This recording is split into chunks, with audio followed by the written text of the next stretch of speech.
Tamin'ny ankapobeny dia nilamina ny fankalazana ny fetin'ny Pentekosta, ny alatsinain'ny Pentekosta tahaka izao kosa no tena miasa sy mitombo isa ireo mpitandro filaminana, indrindra amin'ny fisorohana ny fiezahana manena ny fitohanana.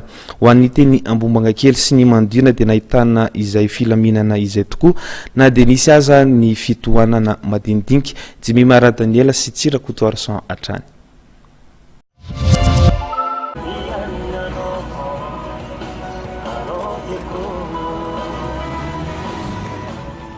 Nilamina tamin'ny ankapobeny ny fifamoivoizana teny amin'ny faritra Ambohimangakely sy ny manodidina iny, nanomboka ny omaly sy ny atoandro teo.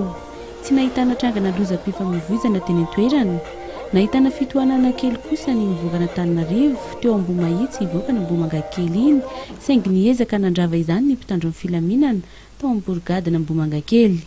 Nanentana ireo mpamily amin'ny hafainganam-bade tamin'ny alalan'ny fizarana takelaka ireo Zandary, amin'ny alalan'ny hira ireo takelaka no notsongaina, fa natao kosa ahatonga saina ireo mpamily hisorohana amin'ny loza izay mety hiteraka hatrany amin'ny fahafatesana. Mikasika ny resaka fifamoivoizana nanomboka omaly moa zany tena hoe axe de fort dia androany mikasika ny resaka Pentekosta sans accident. Dia ny zavatra misy moa zany aty amin'ny faritra Ambohimangakely hatreto aloha zany mbola tsisy ny loza. Ankoatran'izay zany misy ny fanentanana izay natao efa hitanareo, misy ny taratasy zarainao amin'ny camion na amin'ny voiture le madinidinika zany mikasika amin'ny fanentanana amin'ny resaka fandehanana. Hisorohana an'ilay loza mety hitranga zany mikasika an'izay zavatra izay. Dia ankoatran'izay Pentekosta moa tsy elana amin'ilay resaka hoe fisotrosotrona sasany. Entanina zany les chauffeurs hoe rehefa misy ny fisotroana tsy tokony hitondra an'ilay tomobile intsony izy mba hisorohana an'ilay loza.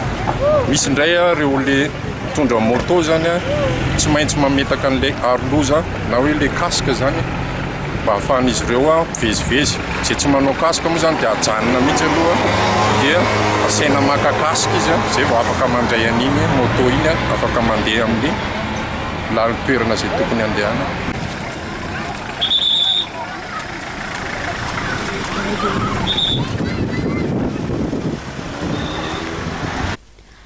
Hafainganam-bande 7 hatramin'ny 20 kilometatra.